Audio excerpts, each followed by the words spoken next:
Si sientes miedo, ansiedad o pánico al futuro, no es debilidad, es un fallo de programación. Tu cerebro te está mintiendo para mantenerte pequeño, obediente y controlable, y casi nadie lo sabe. Hace más de 2000 años, los hombres más poderosos de la historia descubrieron cómo apagar el miedo desde la raíz. No con fe, no con esperanza, con método. Ese conocimiento fue ocultado, diluido, domesticado. Hoy vuelve a activarse. En los próximos minutos, no voy a motivarte, no voy a tranquilizarte, voy a entregarte el código estoico real, las 9 técnicas que usaban emperadores y generales para volverse indiferentes al dolor, a la pérdida y al juicio ajeno. Si escuchas hasta el final, algo se romperá dentro de ti, y no será tu fuerza, será el miedo.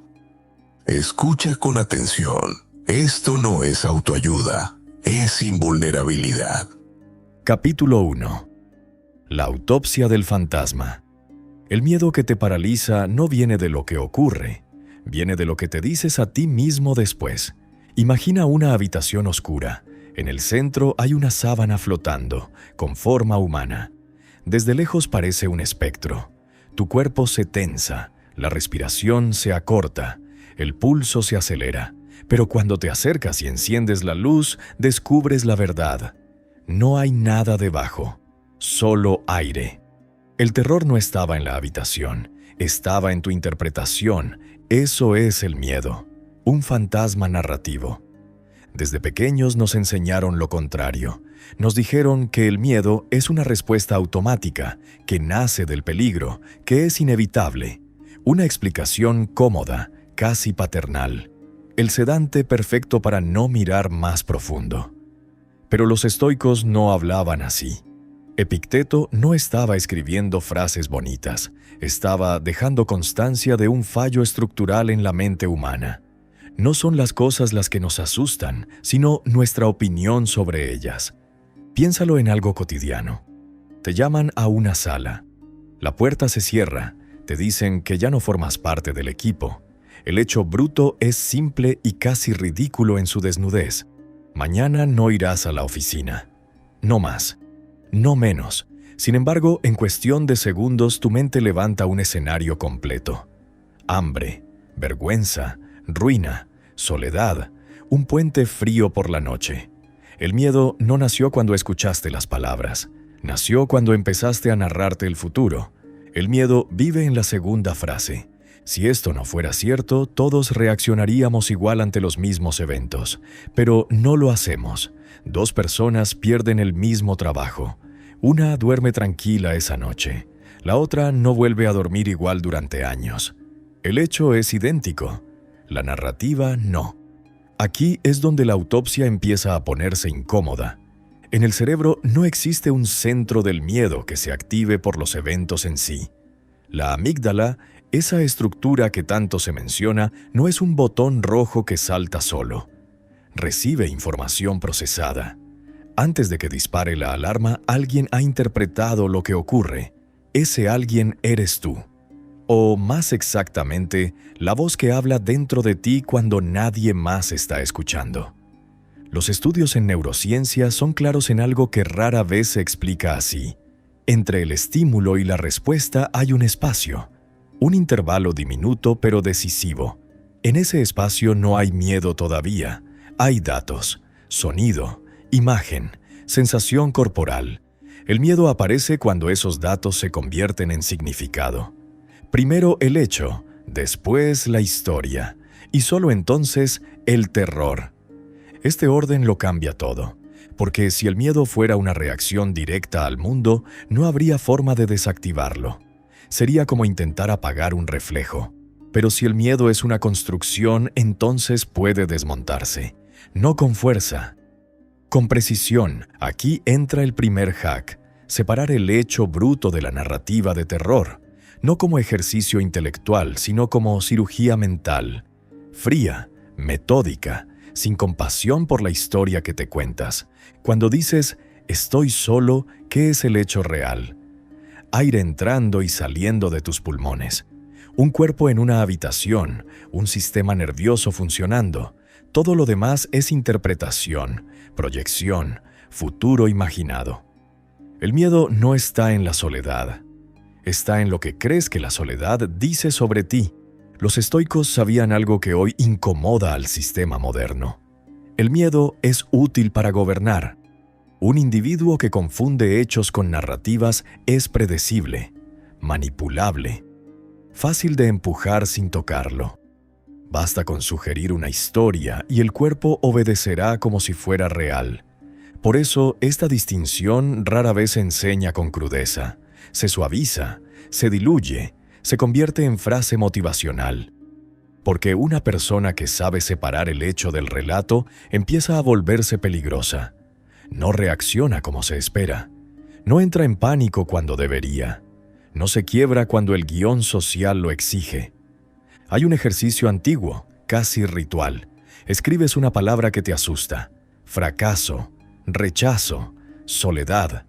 La miras fijamente, luego la quemas y observas. No lo simbólico, lo literal. El papel se consume, el humo sube, y detrás no aparece nada. No había sustancia, solo tinta y celulosa. Así funciona el miedo cuando se le practica una autopsia honesta. No desaparece porque lo niegues. Desaparece cuando ves su anatomía, cuando comprendes que siempre fue una historia mal contada, repetida tantas veces que empezó a parecer real. El terror pierde fuerza cuando se queda sin narrador. Y esto apenas es el primer corte. Porque si el miedo no vive en las cosas, sino en la interpretación, entonces la pregunta inevitable es otra, mucho más incómoda, mucho más profunda. Si tú estás creando la narrativa, ¿quién la escribió primero dentro de ti? Capítulo 2. El círculo de fuego. Hay un tipo de ansiedad que no viene del miedo, sino del esfuerzo inútil. Esa sensación de tensión constante, como si estuvieras empujando una pared que no se mueve, aunque cada músculo de tu cuerpo esté contraído. Lo has sentido. No aparece cuando todo va mal. Aparece cuando intentas controlar demasiado. Imagínate de pie dentro de un círculo trazado con fuego. Las llamas no queman, pero intimidan. Dentro del círculo estás tú, respirando, pensando, decidiendo. Fuera, todo lo demás gira sin obedecer. El viento cambia. La gente se mueve. El mundo hace ruido. El error comienza cuando das un paso fuera del círculo creyendo que puedes apagar el fuego con las manos. Los estoicos lo sabían y lo dijeron sin rodeos, aunque durante siglos se suavizó su mensaje. Solo hay dos dominios. Uno es pequeño, estrecho, silencioso. El otro es infinito, caótico y sordo a tus deseos. El primero es tu mente y tus actos. El segundo es todo lo demás. La mayoría de las personas vive agotada porque intenta gobernar el segundo desde el primero. El sufrimiento no nace de lo que ocurre, sino del intento desesperado de dirigir lo que no responde. El cuerpo se tensa. La respiración se vuelve superficial. La mente da vueltas buscando palancas que no existen. Y ese mareo interno tiene un nombre preciso. Los estoicos lo conocían bien, aunque hoy lo llamemos de otra forma. La ansiedad es el vértigo de intentar controlar lo que no es tuyo. No es una metáfora bonita, es una descripción clínica. El vértigo no surge porque el suelo sea inestable, sino porque miras donde no deberías. El miedo aparece cuando confundes alcance con dominio. Cuando crees que porque algo te afecta, te pertenece. Epicteto era esclavo, no filósofo de salón. Sabía exactamente de qué hablaba. No podía controlar su cuerpo, ni su tiempo, ni su destino externo. Pero descubrió algo inquietante. Aunque le arrebataran todo, había un espacio que nadie podía invadir. Ese espacio no estaba fuera, estaba dentro del círculo. Los estoicos no hablaban de resignación, hablaban de precisión, de no desperdiciar energía vital en batallas perdidas antes de empezar, de no apuntar al viento esperando que obedezca. Piensa en un francotirador. no en la imagen cinematográfica, sino en la real. Respira lento. El mundo alrededor se mueve. Hay viento, hay distancia, hay variables imposibles de dominar, pero él no lucha contra eso. No maldice el viento, no intenta inmovilizar el mundo. Ajusta solo lo que está bajo su control, su postura, su respiración, su dedo. Si se obsesiona con lo externo, falla. Este principio no es poético, es operativo. El cerebro humano funciona mejor cuando distingue con claridad entre lo que puede ajustar y lo que debe aceptar. Cuando no lo hace, entra en conflicto consigo mismo. Se divide. Una parte observa la realidad, otra exige que sea distinta. Ese choque interno es lo que desgasta. Desde la neurociencia moderna se ha observado algo curioso que los estoicos ya intuían. El estrés crónico se dispara cuando el cerebro percibe una amenaza sin una acción clara que ejecutar.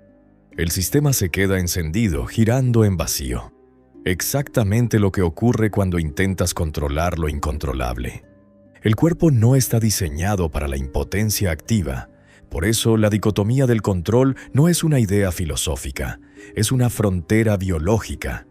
Cuando actúas dentro de tu círculo, el sistema se calma. Cuando intentas gobernar fuera, se incendia. No importa cuánto lo intentes, no importa cuántas veces, el fuego siempre gana. Aceptar lo que no controlas no te vuelve pasivo, te vuelve letalmente eficiente. Dejas de desperdiciar energía en fantasmas y la concentras donde sí tiene efecto. Esa concentración cambia la experiencia interna de inmediato, aunque el mundo externo siga igual. Por eso, dos personas en la misma situación viven realidades opuestas. Una está rota por dentro, la otra está firme. No porque una tenga suerte y la otra no, sino porque una lucha contra el viento y la otra respira dentro del círculo. Marco Aurelio lo escribió para sí mismo, no para impresionar a nadie. Si algo externo te perturba, no es eso lo que te daña, sino tu juicio sobre ello. No lo decía para consolarse, lo decía para recordarse dónde apuntar. Cada vez que tu mente se va al futuro, al qué pasará, al qué dirán, al y si, estás saliendo del círculo. Cada vez que regresas a lo que puedes hacer ahora, aquí, con este cuerpo y esta decisión, vuelves a entrar. No es un acto heroico, es un ajuste fino, casi invisible, y sin embargo algo empieza a cambiar. La calma que surge no es paz ingenua, es la serenidad de quien deja de pelear guerras imaginarias, de quien entiende que el verdadero poder no está en dominar el tablero, sino en dominar la mano que mueve la pieza. Pero esta es solo la segunda capa, porque una vez que el círculo se vuelve claro, aparece una pregunta aún más inquietante. Si ya no luchas contra lo externo, si aceptas incluso lo que temes, ¿qué sucede cuando decides mirar de frente aquello que más intentas evitar? Capítulo 3. El simulador del infierno. Estás despierto en la cama con la luz apagada y tu mente decide proyectar una película que no pediste. No hay sonido externo, no hay movimiento real, pero la escena es nítida. Te ves perdiéndolo todo: el trabajo, el dinero, el respeto, la salud. No sucede ahora, pero tu cuerpo no lo sabe. El pecho se tensa, el estómago se encoge, el futuro entra en la habitación como si ya estuviera ocurriendo. Ese es el momento exacto en el que la mayoría huye, cambia de pensamiento, busca distracción, enciende otra pantalla. Los estoicos hacían lo contrario. Imagina un soldado en un simulador. El entorno es hostil. Criaturas imposibles se mueven entre sombras, explosiones, amenazas constantes, y sin embargo el soldado está tranquilo. No porque no vea el peligro, sino porque lo está viendo de frente, una y otra vez, hasta que deja de dominarlo. Cuando salga al mundo real, nada le resultará desconocido. Séneca escribía cartas como si fueran confesiones privadas. No hablaba desde la teoría, hablaba desde el miedo vivido y atravesado. Decía que el sufrimiento se multiplica cuando lo evitamos. y se reduce cuando lo miramos sin parpadear. No porque desaparezca, sino porque pierde autoridad. Por un lado, sabes que pensar en lo peor te duele. Por otro, notas que evitarlo no lo hace desaparecer. Se queda al acecho. Aparece en los momentos más frágiles. Antes de dormir. Al despertar. En los silencios largos. La mente intenta protegerte escondiendo la imagen, pero esa protección es una trampa. Aquí ocurre el giro que pocos aceptan. El miedo no se alimenta del dolor, se alimenta de la sorpresa, de lo no mirado, de lo que permanece en la sombra. Cuando lo peor llega sin haber sido invitado antes, el impacto es devastador. Pero cuando ya lo has recorrido internamente, cuando ya lo has visto con detalle, el golpe cambia. Duele, sí, pero no paraliza, no gobierna. Los estoicos llamaron a esto premeditatio malorum, no como ritual oscuro, sino como acto de sobriedad mental.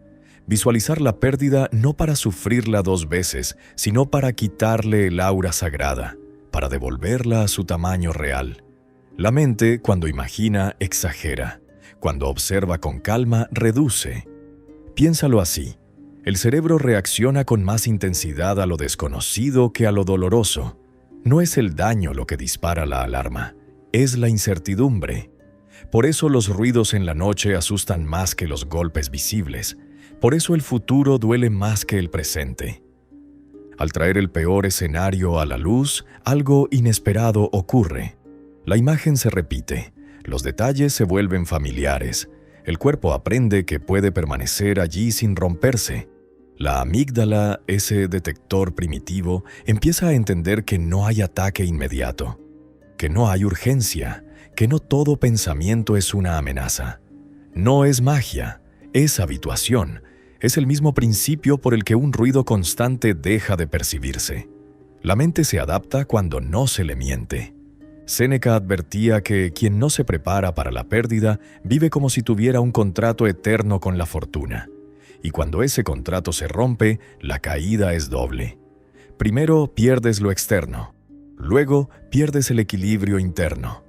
Los estoicos entrenaban para que solo ocurriera lo primero. Hay algo profundamente humano en este acto. Reconocer que todo lo que amas es frágil, que todo lo que posees es prestado, que incluso el cuerpo que habitas no te pertenece del todo. Lejos de volverlos fríos, esto los hacía precisos, presentes, menos dependientes del azar. El miedo cambia cuando deja de ser una amenaza invisible y se convierte en una escena conocida. No desaparece, se transforma, pasa de tirano a información, de monstruo a paisaje. Muchos creen que la fortaleza consiste en pensar en positivo. Los estoicos sabían que consiste en pensar en verdadero, en no negociar con ilusiones, en no apartar la mirada cuando la mente quiere huir. Cuando recorres internamente la bancarrota, la soledad o la enfermedad, algo se rompe. Pero no es tu ánimo. Es la fantasía de que esas cosas te destruirían por completo. Descubres, casi con sorpresa, que incluso ahí sigues respirando, sigues pensando, sigues siendo tú. Y esa constatación deja una huella, porque si puedes estar ahí, aunque sea en la mente, entonces el miedo pierde su último recurso. Ya no puede decirte no sobrevivirás, ya no puede usar el misterio como arma.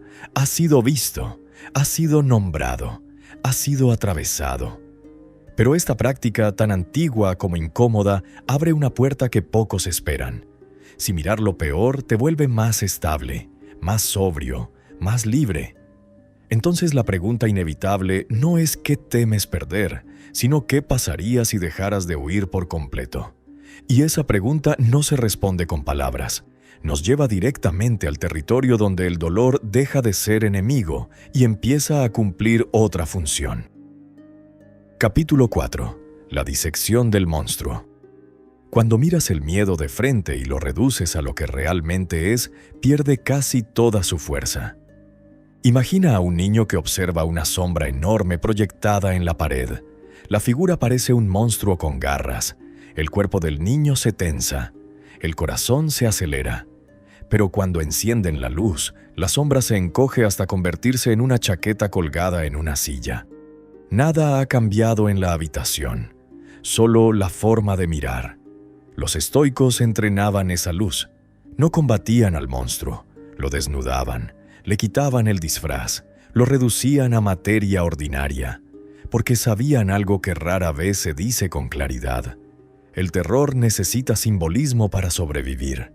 Cuando lo conviertes en física, se debilita. Piénsalo en algo cotidiano. Hablar en público. La mente lo presenta como humillación, juicio, rechazo, una amenaza social antigua. Pero si detienes la narrativa y aplicas el análisis frío, lo que ocurre es mucho más simple.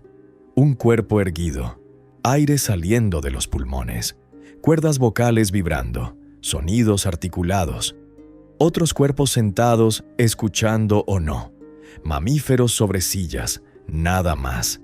El miedo no está en el acto, está en el significado añadido, en la historia que envuelve a ese acto como una capa espesa. Los estoicos llamaban a esto fantasía, no en el sentido de imaginación creativa, sino de percepción distorsionada. Ver más de lo que hay. Proyectar valor donde solo hay materia. Marco Aurelio se recordaba a sí mismo esta técnica cuando el poder, la fama o la muerte amenazaban con impresionar su ánimo. Se decía que todo se descompone en partes simples: carne, aliento, hueso, tiempo. Nada sagrado, nada personal. Cuando se desmonta el objeto, la emoción pierde apoyo.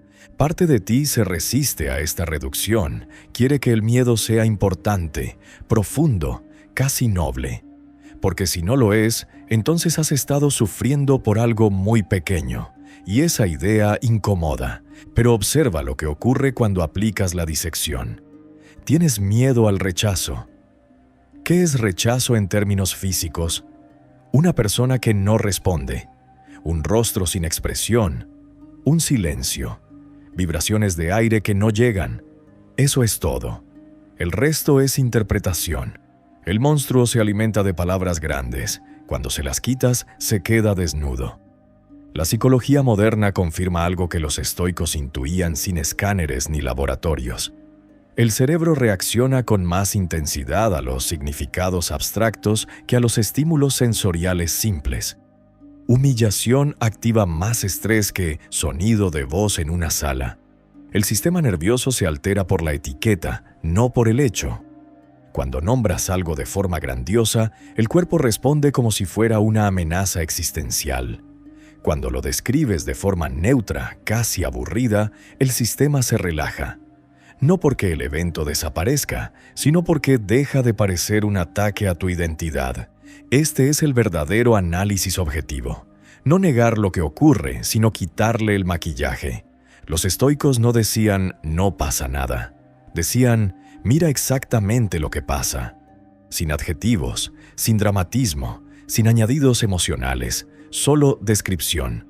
Esa sobriedad era su forma de protección. Imagina que tomas la palabra que más te pesa y la colocas sobre una mesa metálica, bajo una luz blanca. La observas como un cirujano. No hay música, no hay épica, solo bisturí y precisión. Cada capa que retiras es una exageración menos. Cada corte reduce el volumen del monstruo. Al final queda algo sorprendentemente pequeño. Este enfoque no vuelve la vida gris, la vuelve manejable. Cuando el miedo pierde su aura, puedes moverte alrededor de él sin quedarte congelado. El cuerpo entiende que no está en peligro inmediato. La mente deja de anticipar catástrofes y vuelve al presente. La mayoría no quiere ver las cosas como son porque ha construido su identidad alrededor de cómo las siente. Si quitas el terror, queda el acto desnudo.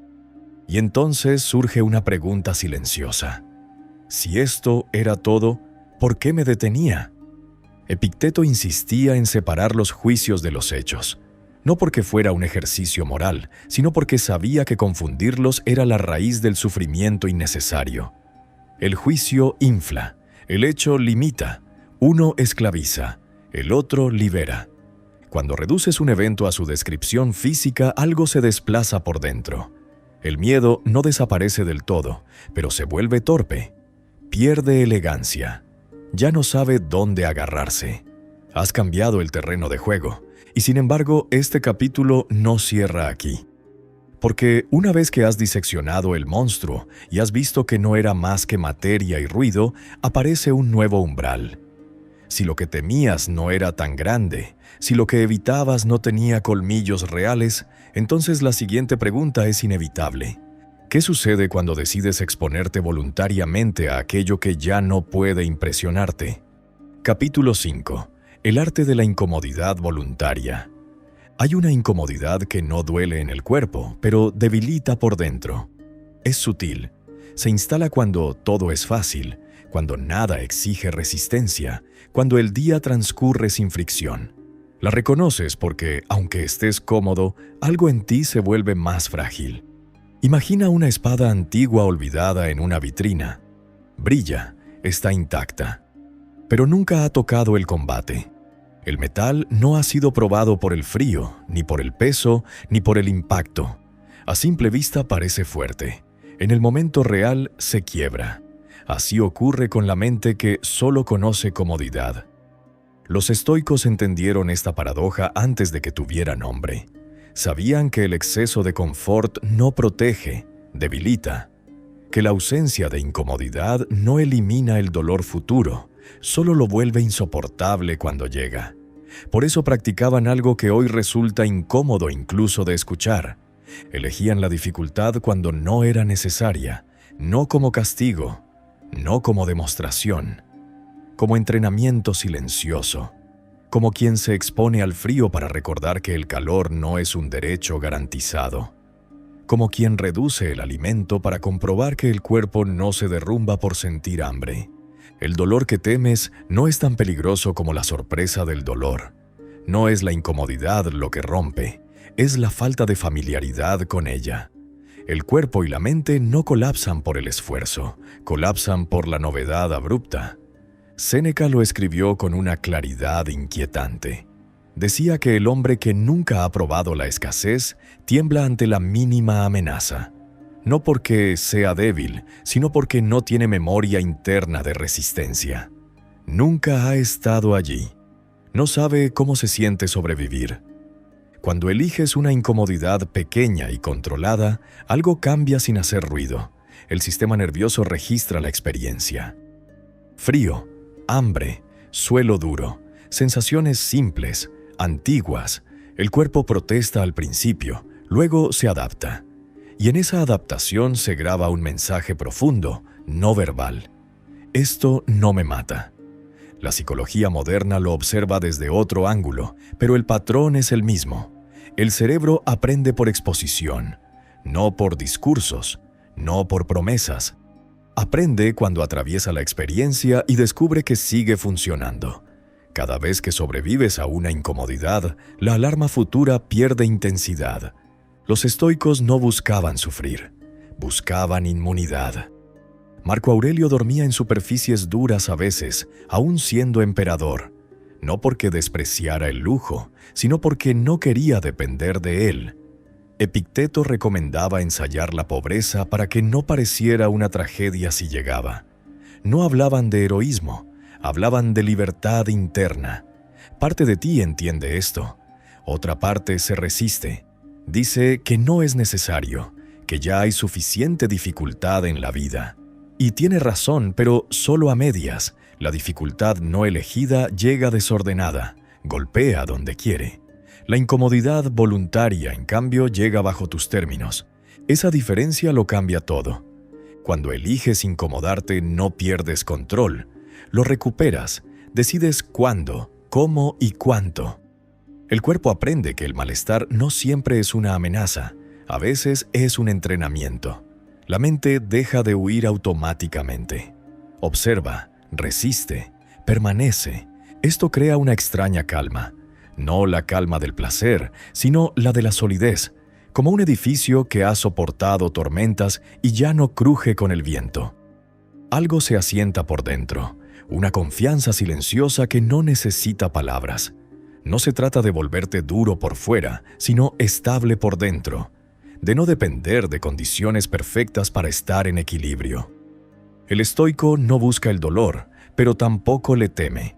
Lo reconoce como parte del paisaje humano. Aquí hay un conocimiento que rara vez se dice en voz alta. La comodidad constante crea una expectativa falsa. Le enseña a la mente que el mundo debe adaptarse a ella. Cuando no lo hace, aparece la frustración, luego el miedo. La incomodidad voluntaria rompe esa expectativa antes de que se convierta en tiranía. Poco a poco, sin que nadie lo note, empiezas a caminar distinto. No porque todo sea fácil, sino porque ya no necesitas que lo sea. El dolor real, cuando aparece, no encuentra una mente virgen. Encuentra experiencia, memoria, referencias internas. Ya he estado aquí, y esa frase no es un pensamiento, es una sensación corporal, un recuerdo grabado en el sistema. El miedo pierde parte de su autoridad cuando se enfrenta a alguien que no huye de la incomodidad menor.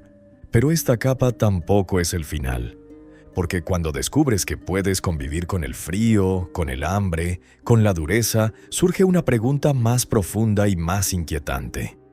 Si la incomodidad deja de asustarte, ¿qué sucede cuando lo que aparece no es incomodidad, sino pérdida real? Ahí es donde el camino se vuelve todavía más estrecho y más silencioso. Capítulo 6. La vista desde el Olimpo.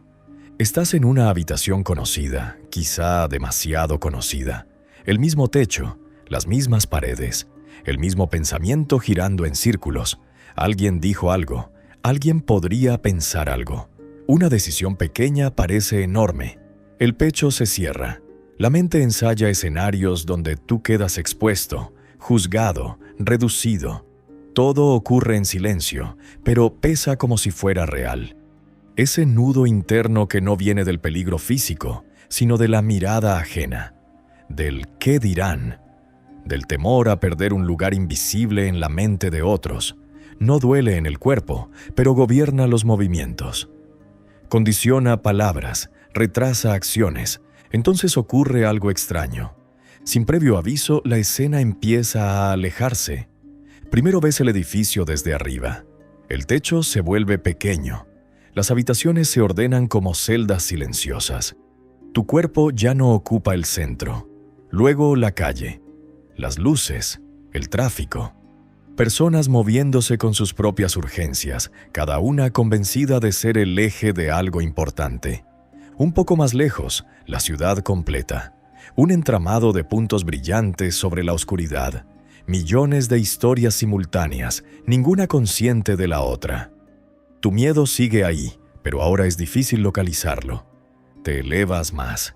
El país se convierte en un contorno, el planeta en una esfera suspendida, azul, frágil, girando sin atención por tus pensamientos. No hay nombres, no hay reputación, no hay errores pasados flotando en el espacio, solo movimiento y silencio. Ahí aparece el giro. Lo que te preocupaba no desaparece porque se resuelva, sino porque deja de ser relevante. No se disuelve, se encoge, como una palabra escrita con tinta que se ve enorme de cerca y ridícula desde lejos. No hace falta destruirla, basta con cambiar la distancia. Los estoicos llamaban a esto la vista desde lo alto. Marco Aurelio la practicaba para recordar algo esencial: que el yo es pequeño, no insignificante en valor, pero sí en escala, y que confundir escala con importancia es una fuente constante de sufrimiento. Parte de ti se resiste a esta perspectiva, siente que perder importancia es perder identidad, como si dejar de ser el centro fuera una forma de desaparición, pero ocurre lo contrario. Cuando el yo se contrae, la presión cede. El patrón humano es claro. El miedo social crece en proporción directa a la importancia personal percibida. Cuanto más central te sientes en la escena, más peligrosa parece cualquier mirada. Cuanto más crees que todo gira en torno a ti, más peso tiene cada gesto ajeno. El ego no es arrogancia, es proximidad excesiva. Desde la neurociencia se observa algo curioso. el cerebro reacciona con mayor intensidad emocional cuando interpreta un evento como relevante para la identidad, no para la supervivencia física, sino para la imagen del yo. Cuando esa relevancia se diluye, la reacción se atenúa, no por lógica, sino por escala. Los estoicos no hablaban de anularse, hablaban de ubicarse, de recordar que eres una parte mínima de un orden inmenso, no para deprimirte, sino para liberarte del teatro constante. En la inmensidad, tu error no deja huella, tu vergüenza no viaja, tu reputación no existe. El universo no recuerda, no juzga, no observa, continúa, y en ese silencio cósmico, algo dentro de ti se relaja. No porque nada importe, sino porque no todo te pertenece. La carga de sostener una imagen se vuelve absurda cuando entiendes que la escena es demasiado grande para sostenerla tú solo. El miedo al qué dirán pierde sentido cuando no hay audiencia.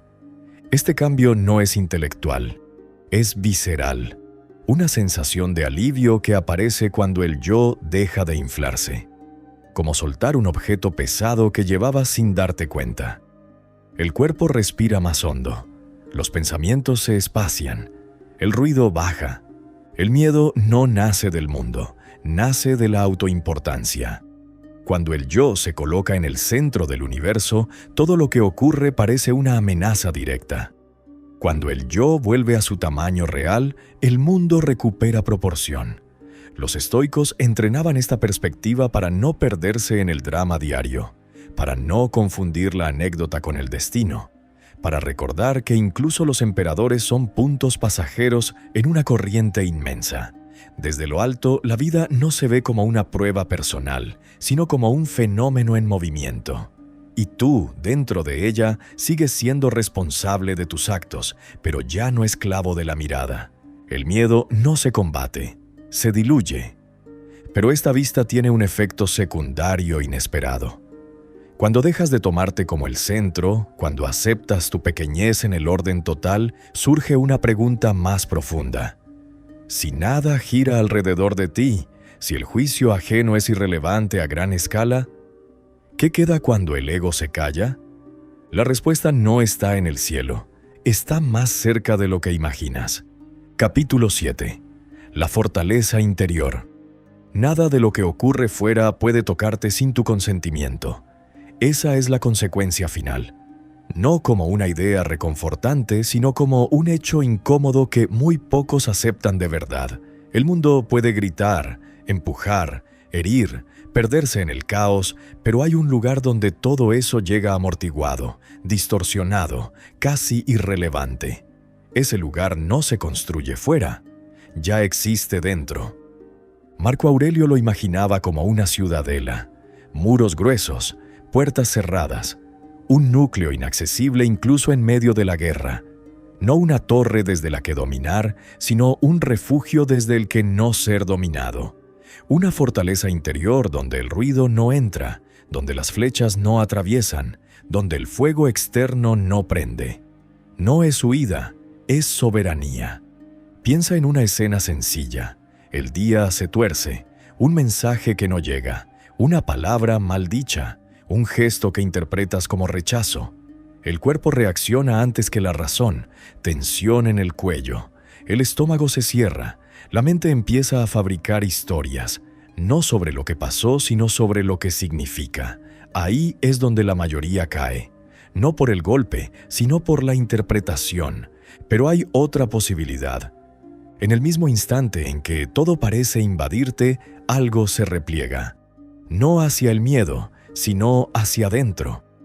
Como si dieras un paso atrás sin moverte, como si cerraras una puerta que siempre estuvo ahí.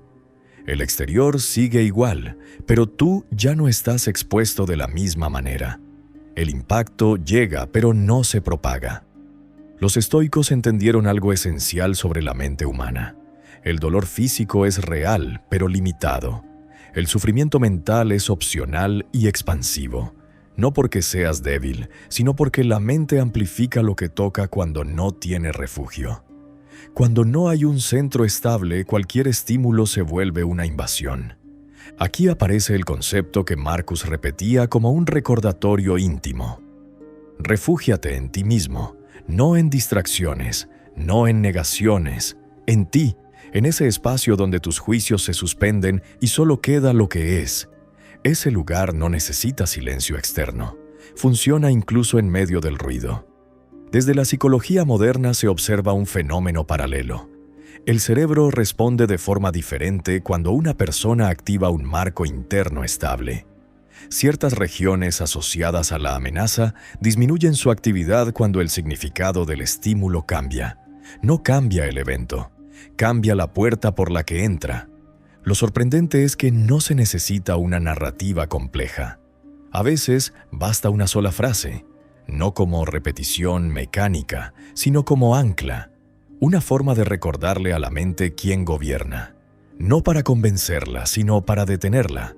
Esa frase no es mágica, es estructural, funciona porque interrumpe el ciclo automático, porque crea un límite claro entre lo que ocurre y lo que decides permitir, como un escudo que no bloquea el golpe, pero absorbe su intención.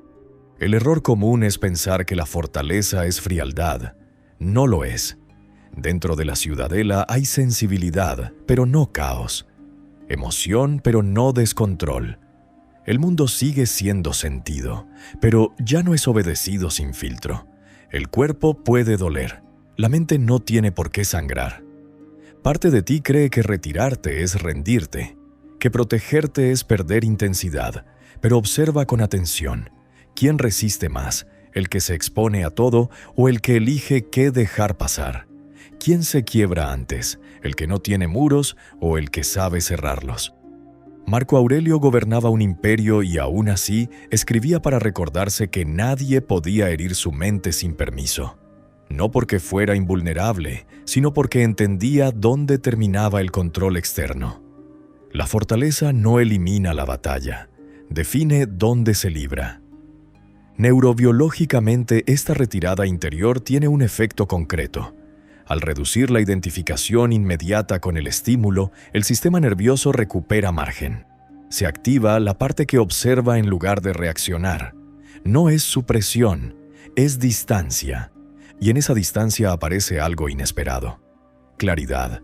Una calma que no depende de que todo esté bien, sino de que tú estés dentro. No aislado, sino centrado. No anestesiado, sino firme. La ciudadela no se ve desde fuera. Nadie la aplaude.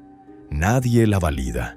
Es invisible, pero cuando el caos golpea y tú no te rompes, algo queda claro. No todo poder es visible. No toda victoria hace ruido. Esta fortaleza no se construye una vez, se reconoce.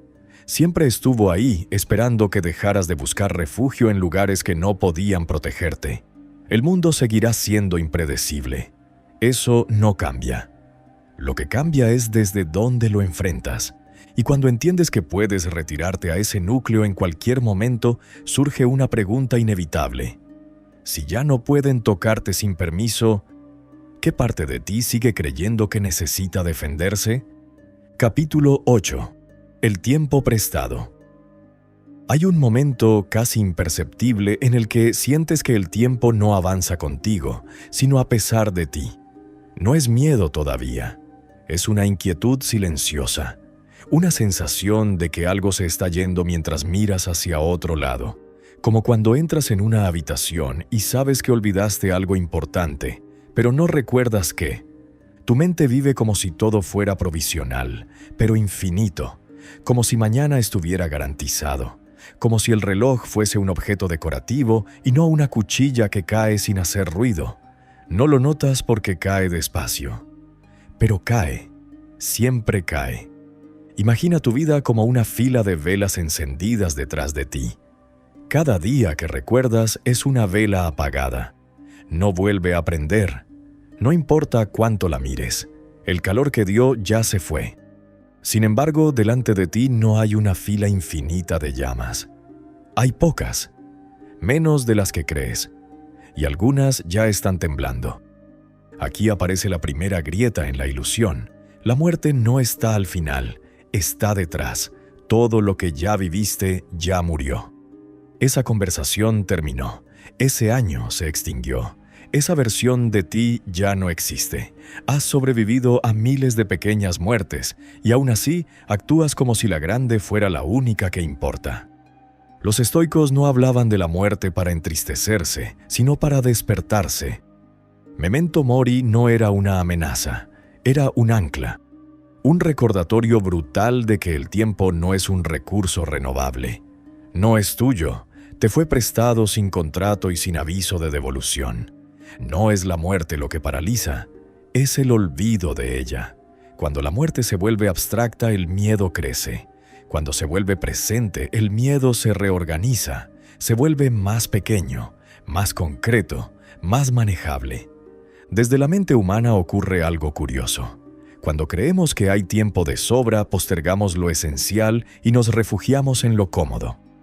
El cerebro prioriza la seguridad inmediata sobre el significado profundo, no porque sea cobarde, sino porque no percibe urgencia. Sin límite, no hay foco. Por eso Séneca escribía como si cada carta pudiera ser la última, no por dramatismo, por precisión. Sabía que la conciencia de finitud afila la atención, reduce la dispersión. Cuando sabes que algo se acaba, dejas de tratarlo como desecho. Parte de ti evita pensar en la muerte porque cree que te debilita, que te roba alegría, pero observa con honestidad.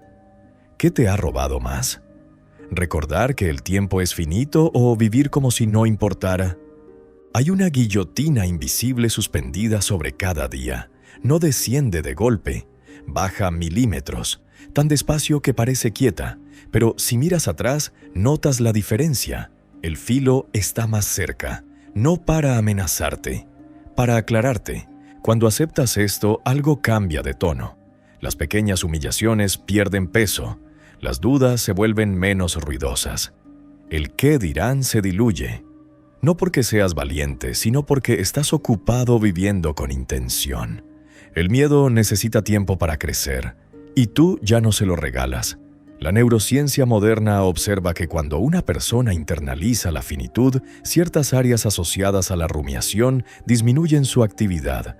La mente deja de girar en círculos hipotéticos y se orienta al presente concreto. No es euforia, es sobriedad. Y en esa sobriedad hay una energía distinta, no acelerada, no ansiosa, una urgencia limpia, como la de alguien que sabe que no habrá repetición y por eso presta atención real. No se trata de hacer más cosas, se trata de no desperdiciar la conciencia en trivialidades que no sobrevivirán al recuerdo. La muerte, vista así, no es un enemigo, es un editor implacable, corta lo superfluo, reduce la escena, te obliga a preguntar qué merece existir en el espacio limitado que queda. No responde por ti, solo estrecha el margen. Has vivido como si tuvieras reservas infinitas, pero todo lo que importa ocurre ahora, en este tramo exacto que no se repetirá. Lo sabes, siempre lo supiste. Por eso esa inquietud nunca se fue del todo. Y cuando comprendes que cada día es tiempo prestado, algo se prepara en silencio. Una decisión que no se anuncia. Un cambio que no hace ruido. Porque si el reloj ya está corriendo, lo que viene después no puede seguir esperando. Capítulo 9. Amor fati. Estás ahí mirando algo que no pediste, algo que no esperabas, algo que claramente preferirías borrar, y sin embargo ya ocurrió. El cuerpo lo sabe antes que la mente. Una presión en el pecho, un calor incómodo, una frase que no termina de formarse pero insiste. No es rabia pura, no es tristeza limpia. Es esa mezcla espesa que aparece cuando la realidad no coopera contigo. La escena es sencilla, un mensaje que lo cambia todo, una puerta que se cierra sin aviso, un error que no tiene marcha atrás. El mundo no se detiene para explicarte nada, solo sigue. Y tú sigues con él, aunque por dentro algo se resiste, como si aún pudiera negociar con lo que ya es. No con el evento, sino con el significado que le das. Porque una parte de ti no sufre por lo que pasó, sino por la idea de que no debería haber pasado. Es una pelea invisible contra el pasado inmediato. Una guerra perdida que aún así consumes energía en pelear. Los estoicos lo vieron con una claridad incómoda. No basta con soportar lo inevitable. Eso solo te vuelve rígido. El verdadero punto de quiebre está en otra capa. Amar lo que sucede. No porque sea agradable, sino porque sucedió. Porque ahora forma parte del tejido que te compone. Aquí aparece el giro mental que no encaja a la primera. No se trata de resignación, tampoco de optimismo ingenuo. Amor fati no es decir, todo está bien. Es decir, esto también. Esto entra, esto cuenta, esto no queda fuera de mi fuego. Imagina un fuego real, no una llama decorativa, sino uno fuerte, antiguo, alimentado durante años. No distingue, no juzga, no pregunta a qué le lanzas. Madera húmeda, papeles viejos, restos inútiles, incluso basura. Todo entra, todo arde, todo se transforma en la misma cosa. Calor, luz, presencia. Un fuego débil se apaga con cualquier cosa que no sea perfecta. Un fuego fuerte convierte lo imperfecto en combustible. Ahí está la diferencia. No en lo que ocurre, sino en lo que eres cuando ocurre. Tal vez has notado esto en otros. Personas que atraviesan situaciones duras y salen con algo extraño en la mirada. No alegría, profundidad. Como si algo se hubiera asentado. No se volvieron invencibles, se volvieron menos negociables con la realidad. Desde dentro el cambio es sutil. Primero dejas de preguntar ¿por qué a mí? Luego dejas de decir esto no debería ser así. Y un día, casi sin darte cuenta, aparece una frase nueva, seca, sin dramatismo. Bien, esto es material. No es una afirmación mágica, es una constatación. Si no lo usas, te usa. Si no lo integras, te fragmenta. El evento no desaparece, cambia de rol, de enemigo a elemento. La psicología moderna observa algo parecido cuando habla de reencuadre cognitivo, pero los estoicos llegaron ahí sin laboratorios. Entendieron que el sufrimiento se multiplica cuando intentas extraer de la vida solo lo que encaja con tus preferencias. La realidad no negocia contigo. O la amas entera, o te pasas la vida resistiendo. Y resistir cansa. No hoy, a largo plazo. Te vuelve reactivo, te endurece por fuera y te agota por dentro. Amar el destino, en cambio, no te vuelve pasivo. Te vuelve denso. Como el fuego que ya no necesita elegir qué lo alimenta. Hay un bucle interno aquí que cuesta romper. Si algo te hiere, tiendes a rechazarlo. Si lo rechazas, lo mantienes vivo. Si lo mantienes vivo, sigues atado. Amor fati corta ese circuito, no eliminando el dolor, sino cerrando la lucha innecesaria. Cuando aceptas de verdad, ocurre algo inesperado. La energía que usabas para resistir se libera, no para celebrar, para avanzar, para mirar el siguiente paso sin el ruido constante del «esto no debería haber pasado». No es inmediato, es progresivo. Primero lo dices sin sentirlo, luego lo sientes sin decirlo, y finalmente lo encarnas sin notarlo. El caos deja de ser interrupción, se vuelve entrenamiento. Marco Aurelio lo escribió sin adornos. El obstáculo es el camino, no como consigna, sino como descripción exacta. Lo que bloquea también empuja, lo que quema también templa. Si eres fuego suficiente, tal vez ahora mismo estás frente a algo que aún duele, algo que no quieres justificar ni explicar. No hace falta, solo observa esto. No todo lo que te fortalece llega con una forma amable. Algunas cosas llegan envueltas en pérdida, en error, en ruptura. Y sin embargo, aquí sigues, con más capas, con más densidad, con una llama que ya ha probado materiales peores. Si todo puede convertirse en combustible, entonces lo que viene después ya no es una amenaza, sino la siguiente prueba del fuego que estás empezando a reconocer como tuyo. Capítulo 10. Ya estás muerto. La liberación total. Algo en ti ya no está donde estaba al principio. No es euforia, es una quietud distinta, como si una tensión antigua hubiera aflojado sin avisar. Sigues siendo tú, pero hay menos peso alrededor de tus decisiones, menos ruido defendiendo cosas que ahora ves con otra distancia. A lo largo de este recorrido aprendiste a separar hechos de fantasmas, a distinguir lo que controlas de lo que solo reclama tu atención. Aprendiste a mirar el miedo sin adornos, a reducirlo a materia simple, a exponerlo hasta que perdiera autoridad. Elevaste la mirada para ver lo pequeño que era lo que te paralizaba. Construiste refugio dentro cuando el exterior se volvía hostil y recordaste que el tiempo no te pertenece. Convertiste el caos en combustible. Todo empezó a encajar no como piezas sueltas, sino como un solo mapa.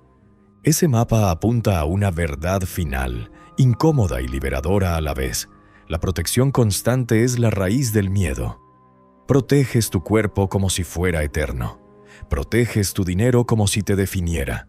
Proteges tu reputación como si fuera tu nombre real. Y cada intento de protección genera ansiedad, porque sabes, en el fondo, que nada de eso te pertenece de verdad. Los estoicos lo sabían. Los samuráis también. Vivían con una premisa radical que no se enseñaba en voz alta. Ya estaban muertos. No como deseo, sino como postura mental. Si hoy es el último día, no hay margen para la cobardía innecesaria. Si todo puede perderse, nada puede ser usado para manipularte. Cuando aceptas esto sin dramatismo, ocurre el quiebre. El miedo empieza a quedarse sin trabajo, no porque seas invulnerable, sino porque ya no negocias desde la pérdida. No defiendes lo indefendible. No suplicas continuidad a lo que es transitorio. El miedo es el precio que pagas por intentar poseer lo que solo puedes usar temporalmente. El cuerpo, el estatus, incluso la historia que cuentas sobre ti. En el momento en que aceptas que todo eso puede desaparecer hoy mismo, el miedo pierde su ancla. No hay amenaza posible contra alguien que ya aceptó la pérdida total. Esto no te vuelve imprudente, te vuelve preciso. Cuando no tienes nada que proteger, puedes elegir con claridad. Hablar cuando es necesario, callar cuando es inútil, avanzar sin pedir permiso al juicio ajeno. El dolor puede tocar el cuerpo, pero no gobierna la mente si tú no le cedes el mando. Marco Aurelio escribía para sí mismo como si nadie lo fuera a leer, porque cuando ya no hay público, no hay teatro, solo acción alineada con la razón. Esa es la fortaleza real. No endurecerse, sino soltar la necesidad de blindarse. Puede que una parte de ti se resista todavía. Es normal. El ego sobrevive creando importancia, pero observa con calma. Cada vez que sueltas una defensa innecesaria, aparece un espacio nuevo.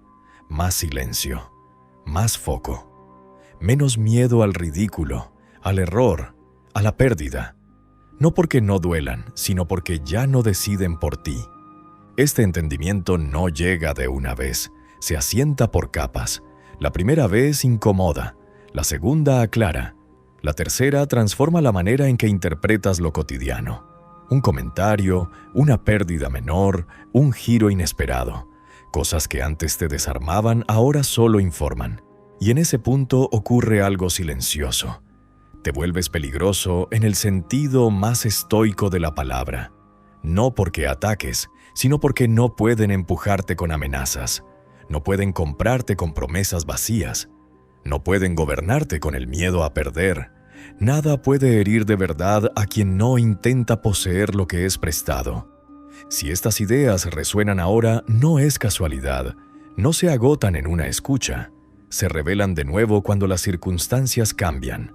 Cuando el caos vuelva, cuando el miedo intente recuperar terreno, este mapa estará ahí, esperando ser recorrido otra vez desde un lugar más profundo.